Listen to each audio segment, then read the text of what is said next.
All right.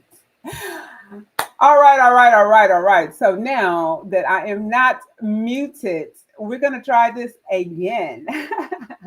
Today, breaking news: the Real Housewives of Potomac star Dr. Wendy Osefo and husband Eddie have been arrested in Maryland on fraud related charges. We're going to talk about what's confirmed, what's alleged, and what's to come next.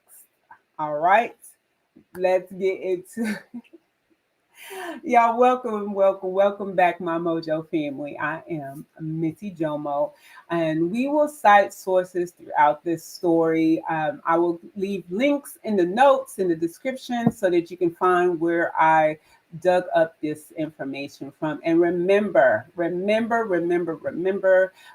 everything that we're talking about today is allegedly. So, according to People, Westminster, Maryland, authorities say Wendy and Eddie were booked Thursday, October 9th, and face multiple fraud charges. Wendy faces 16 charges, including 7 felonies related to allegedly giving false, misleading information in excess of $300. And that is according to people.com.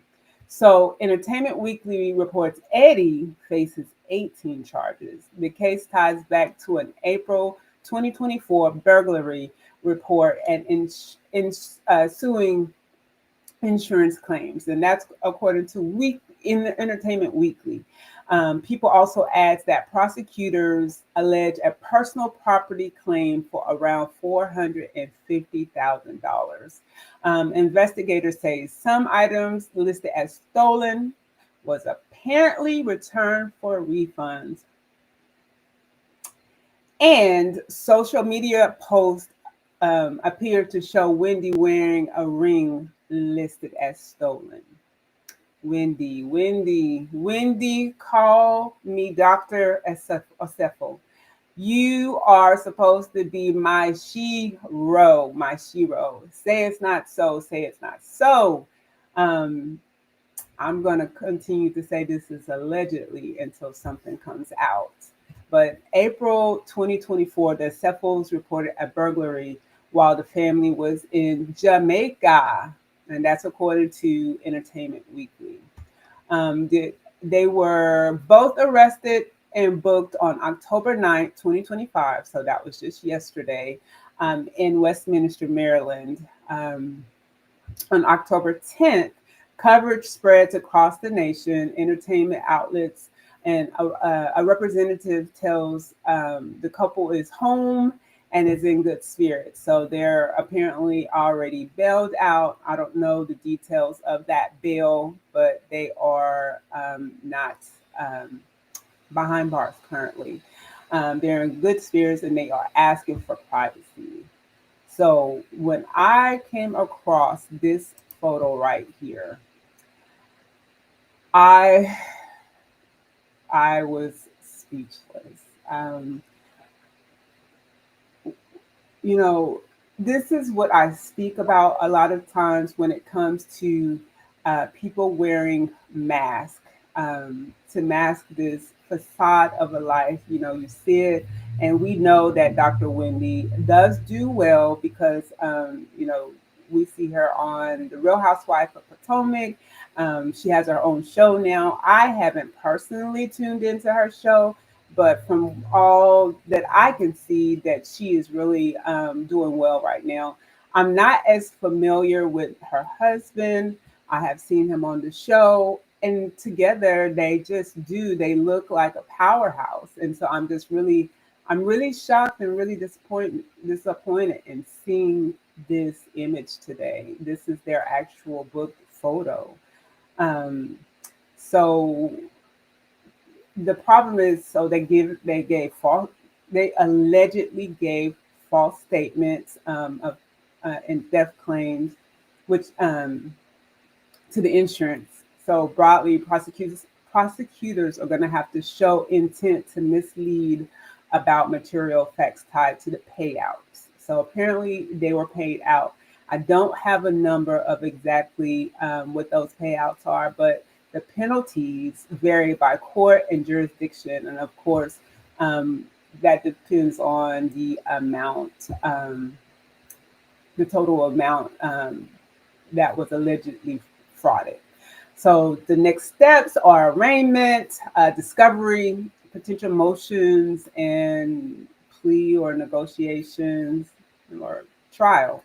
So we just have to wait and see, and we're going to follow this because I'm just like, no, no, say it isn't so. So according to the Bravo franchise, or in general, they have seen a lot of legal headliners before. Entertainment Weekly notes recent legal storylines across the broader Housewives universe, which inevitably shape audience perceptions.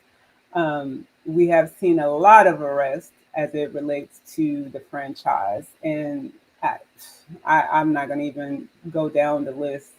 Um, so early same day coverage, People and Entertainment Weekly carried confirmation from the sheriff's office and prosecution documents.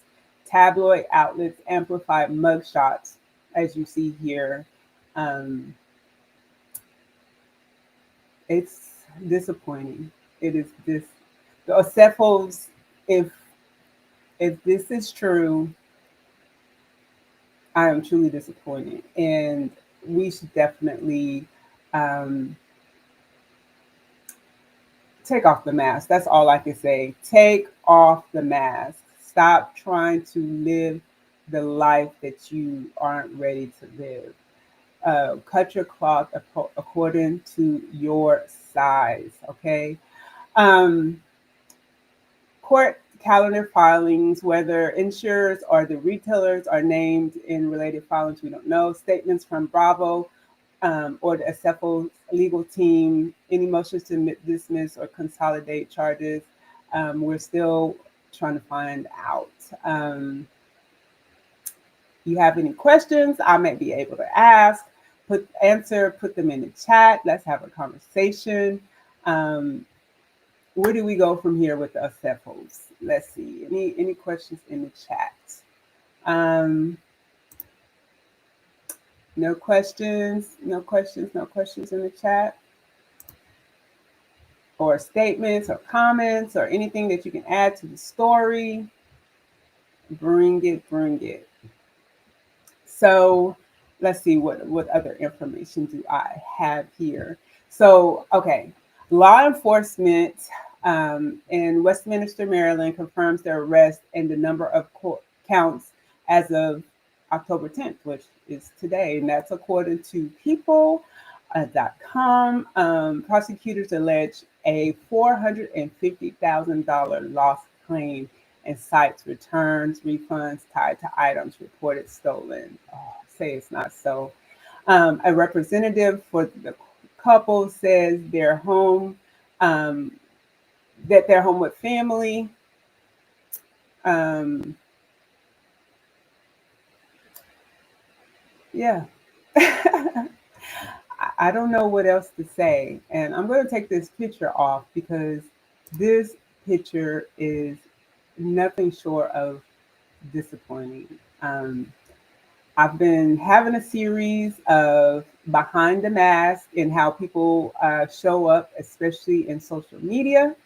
And this is a prime example of trying to live up to that social media image and the dangers of that. You definitely should live your authentic life as much as possible.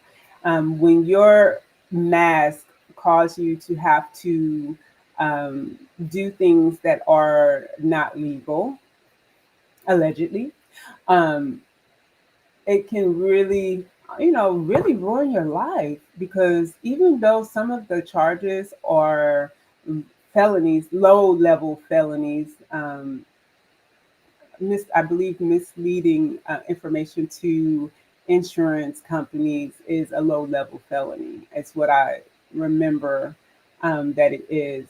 It's still a felony, and this is something on your record.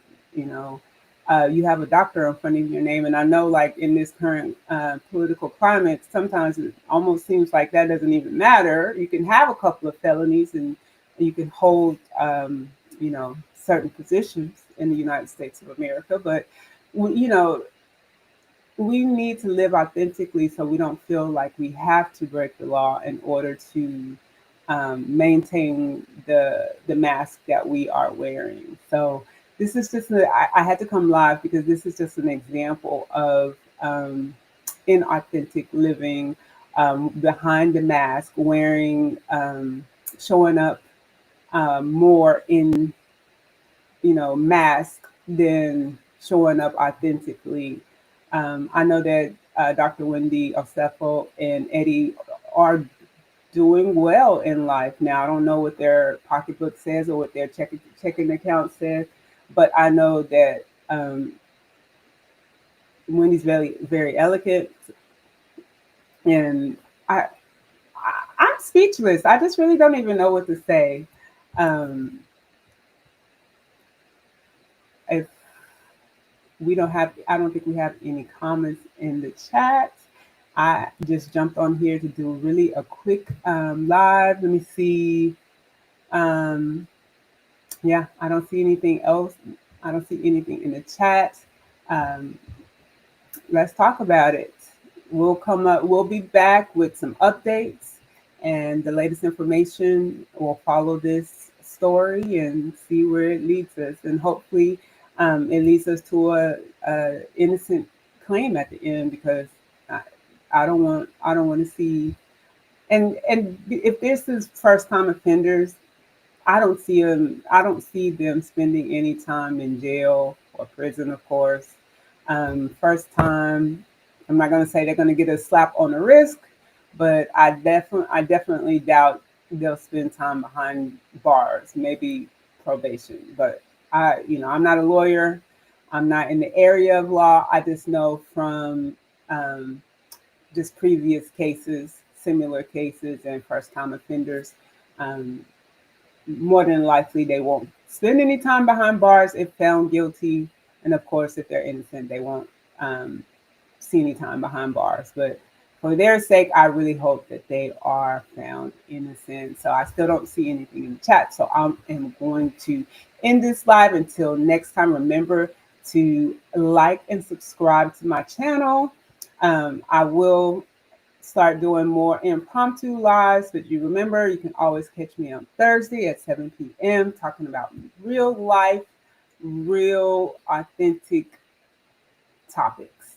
And we will also have a news show starting on Fridays at 6 p.m. Talking about fine wine. Yes, I am a wine consultant, and I will share with you some of the best, some of the not so best, worst, and some wines in between. And I will introduce you to a group called the Women in Wine, which, if you are interested in joining, it is open to anyone in the United States. And trust me, you don't want to miss it. So we will see you next Friday for that show at 6 p.m. and Thursday at 7 p.m. Until then, keep it real and keep your mojo. Talk to you soon.